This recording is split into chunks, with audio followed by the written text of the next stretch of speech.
In today's video, I'm going to show you guys how to resolve if you're getting error that says the element was not found on your Windows 10 computer. So this should hopefully be a fairly straightforward tutorial, and we're going to jump right into it. So let's say you're not able to get a screen that looks like this, and maybe you have a black screen on your computer. What you want to do is basically get access to the task manager. So if your screen does look like this, I'd recommend going down to your taskbar down here, right clicking, and then left clicking on task manager, and then left clicking on more details right here.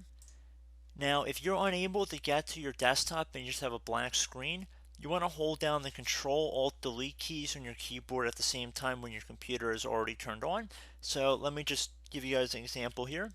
So I just hit Control-Alt-Delete. There should be an option that says Task Manager. You want to left click on that.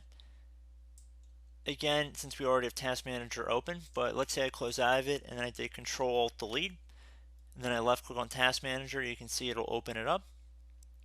Now you want to go to the Details tab over here, and you want to look for something that says Explorer.exe right here. You want to right click on it, left click on End Task. It's going to ask you want to end Explorer.exe. Left click on End Process.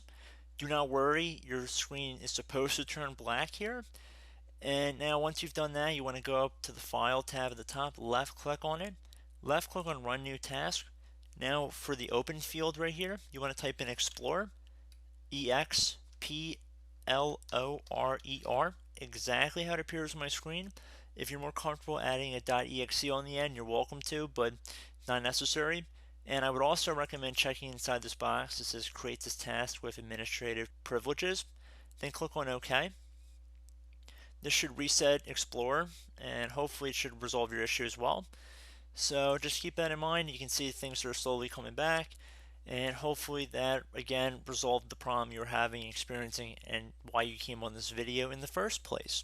So as always, thank you guys for watching this brief tutorial. I do hope I was able to help you out, and I look forward to catching you all in the next tutorial. Goodbye.